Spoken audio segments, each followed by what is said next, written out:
We are really excited for you to be with us today. I'm Sarah Doody. In case we haven't met yet, I'll share more about myself later. Essentially, I've been working user experience for 22 years, and in 2017, I kind of unexpectedly came into this world of UX career coaching, which some of you know me from. And so today, we're really excited to do a Q&A with people who have gone through my UX career coaching and job search program. So really two purposes. Number one, so you can hear from real people in terms of what is working right now, in the past year or so, regarding the job search, et cetera. And also give you some practical tips for maybe your job search right now. And also help you better understand what I do inside my UX career coaching program in case you are thinking of joining it. So that's our little outline for today, if you will. Tell us a little bit more about who you are, what you do in UX, and kind of your journey into Career Strategy Lab. Yeah, I'm Allie. I've been in the field for about a decade now. I originally got into UX because I wanted to code MySpace pages, but I decided that coding wasn't for me, so I switched to UX. I currently work at PepsiCo right now. I've been there for a year and a half.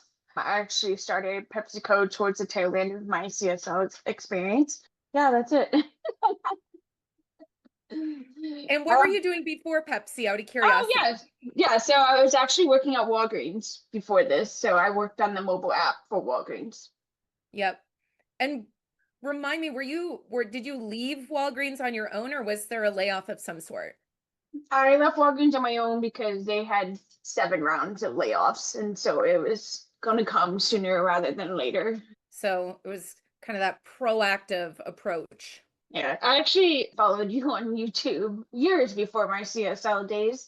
So I really I think I followed your approach. I think I had to do a resume a while back, or had to redo my portfolio, and I think I did it after putting it off for years. I did it in over a weekend, just Amazing. watching your YouTube videos. So Well, it's good to hear my YouTube still has viewers. Sometimes it's hard to know, but I guess I'll keep making videos. Um, all right. So I am really curious to kind of kick off our conversation around, confidence comes up so much, not just in our careers, but also our job search, whether it's confidence in your portfolio, in your resume, in your ability to succeed in interviews and et cetera. And I know you started Career Strategy Lab a while ago, but thinking back to where you were, I know you were already employed and you kind of left Walgreens voluntarily, but where was your kind of confidence at concerning your readiness to apply and or your confidence in general for your job search?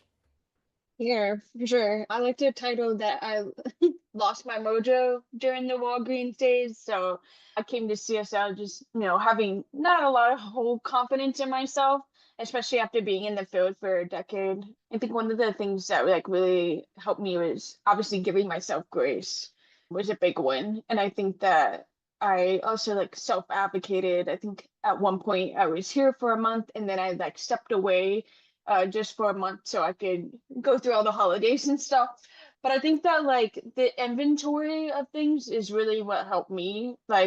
I knew that I had an interesting story to tell. I think it's just a matter of I forget that I've been in the field for 10 years Mm. and I forget what that really measures up to now.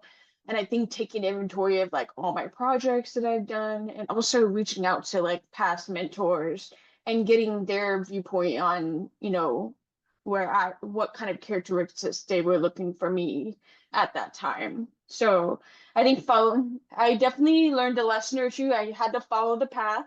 I think I tried to jump a module or two. I think because I was looking for a job real quick. The position had just been posted, and then I realized, oh wait, I got to take a step back. Let's start from the beginning. And Ellen had said, you fill out all that content, and then you learn to tell your story and figure out where the highs and lows are of the storytelling aspect.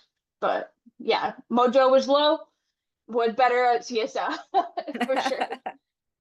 I'll take it. But in all seriousness, like the reason that I designed Career Strategy Lab to start with that first step of, we call it the career roadmap and the compass statement, but it's kind of a research project on yourself and taking stock of what you've done, bringing in external feedback from former colleagues, managers, etc. And similar to what we've already heard, it helps to identify blind spots of things that maybe are so natural to you that you didn't even realize are a superpower, and or give you more confidence in things that you were doubting. And when you are able to identify those things, it really makes the process of then knocking out your resume, your portfolio, your LinkedIn, all those things a lot faster, because you're not kind of like wallowing on this, or wallowing's maybe the wrong word, but like you're not on this hamster wheel of second guessing all your skills and experience. Okay, so we've heard a little bit about like where where you were before you joined Career Strategy Lab, and kind of what the first little bit of time in Career Strategy Lab was like, and how it helped kind of set you on the right course to be able to go into the making of your resume, portfolio, etc. But I'm curious concerning any mindset shifts. And I use mindset a little bit loosely. It could be like myths you had about the job search or yourself or the hiring process, in the spirit of these mindset or life shifts that you feel like maybe happened as a result of Career Strategy Lab. Does anything come to mind for you? Yeah, I think when I started CSL, I was not oblivious to how much work it was gonna be, but I think I was like, oh, this is a lot of work, and I like have made the decision to step away for like a month and then like come back, and it did me wonders, you know. So Mm. like I think the mindset shift, like it was definitely for me like trying to figure out how do I get my like mojo back really, and just like figure out like trying to work on that elevator pitch, like Stephen was talking about with the like compass statement. And I think another mindset shift for me, and you say this all the time everywhere else, is like this is a whole project in itself. Like it's a sprint, it's a process in itself. Follow the process and you're gonna be good to go, because it sets the foundation that you need to get started, and then the accountability is there for CSL as well. I think for me, just inventorying all of my work was a big booster in my opinion. I also loved the 360 feedback. I tend to think that I like shied away a little bit in CSL. I was actually, you know, quiet, but I was like outgoing in front of like camera. And so like I watched so many critique videos, it's not even funny. Like I just was like because it was so interesting to see other people's work, because when you watch other people present and you watch their work and you see how they structured it, it really just gave me that inspiration and bounced off of like things that I could do that like makes my story interesting, or a headline that like is more interesting than this headline. So I think that like having it as a project within itself and changing that mindset to say, man, I'm gonna have to do some digging. Like I'm gonna have to do some work on this. And I think that, and once I switched to that mindset, I was like, I got this. This is gonna be good. Well, I love to hear that you were sitting there with popcorn watching critiques and things. And if anyone's wondering, like we do these critiques inside Career Strategy Lab where you can submit your resume or your portfolio or something, and then myself and other members of the team, we record a video of us going through it and send it back to you. And the cool thing is the critiques, you can watch each other's critiques for the exact reason Allie just said, because it can be so valuable to see, someone else's resume or someone else's portfolio, and maybe just seeing theirs makes you realize, okay, I'm on the right track, or oh no, I'm not on the right track based on that feedback, Becca gave Steven or something like that. So that's what Allie's talking about when it comes to the critiques. But I'm curious, Allie, You said the 360 activity was really impactful. Do you remember anything, any feedback you received that jumped out to you or helped you as you moved through CSL in terms of skills or strengths or superpowers that, people that had previously worked with you, et cetera, said you have? I learned that I'm very resilient and I deal with ambiguity very well, which is a must to have in the field of UX because every day is an adventure and you don't know what's going to happen. So I think that that was what it was like for me. I think one of the specific feedbacks that I remembered when I presented was I think he was like, you loved my images, which I'm not a visual person at all. Like I'm more of like a deck, like put the text there and like, and I think one of the most like important critiques was like you really like your visuals were a nice balance with like the text because it allowed the text to speak for itself, but the visuals spoke for it as well. And so I think just finding that balance. I think one of the pictures was like our washing machine. I don't know if you remember the washing Yes. machine.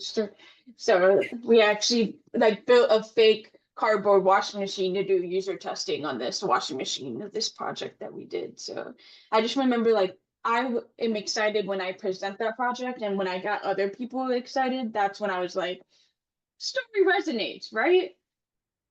No, I remember the cardboard washing machine with the iPad like duct taped to it or something. That was so cool. No, it's such a cool example of like telling the story of this like very interesting but somewhat obscure, UX project you worked on, and you were able to lean into parts of that story that made me like literally on the edge of my seat wanting to know what happened. Like to think you guys were duct taping together a fake washing machine, it just you had me hook, line, and sinker. So I'm sure that that will be valuable in future scenarios where you might present your portfolio. Okay, so my I think my final question, but we might squeeze in one more. I am curious to hear, like, if you could only pinpoint one thing about Career Strategy Lab that you haven't spoken about already in terms of how it helped you navigate your job search, navigate consulting, or thinking about something you learned that you feel like is going to be applicable even in your, day-to-day job or frankly life for years to come. What comes to mind that you haven't mentioned yet? We touched on so many things. I think that for me, like the and I didn't like do this too much in CSO, but I think the accountability piece was super important for me, especially as like you went and completed your sprint and you like, hey, you need to submit this so you can get feedback. So I think like having that dialogue of like, hey, you need to do this and this and this, and having the template that Ellen had mentioned was super helpful as well, because again, once you have that foundation, then you can only go up from there. I'm trying to think of what else. I think like for me, the post-it thing, like give yourself some grace. It's a you gotta. I think like when I joined CSI, I was like not in a great headspace, and I think I left for a month and then came back and I was in much better headspace. And I think that like the fact that you guys were like even willing to like work with me while I was like going through this like experience, I think even coming back was just like great. Coming back to the community after only being gone for a month, everybody was like, Allie, where are you? I'm just like, oh, thanks. That's great to hear. Okay, final last question, but the answer can only be one sentence or even like 5 words. So, a little challenge here, but what would be your best tip for someone if they're deciding to go through Career Strategy Lab or if they like joined today? So you can answer either question. Allie, what's your post-it note? My the one besides the one I already showed. Yeah, we're just collecting post-it notes at this point. Oh man, I the give yourself grace one is such a big one for me. I like that. Yeah, you said that at the beginning, and I think that is your theme for today. Bet on yourself, give yourself grace, think about it like a business, and think of it as not just something you're doing right now, but this whole entire career operating system. Well, thank you for joining us. We really appreciate your time and your thoughtfulness and just your honesty here. So, thank you for coming, and I hope that you feel more confident, more calm, more clarity about your situation or the job search. I know we're not going to sugarcoat that it's easy, but at the same time, we do these to shed light on stories of people getting hired to hopefully turn down the volume of some of the doom and gloom you experience on LinkedIn and elsewhere. So, thank you for coming, and we'll talk to you later. We'll see you somewhere on the internet. All right. Bye.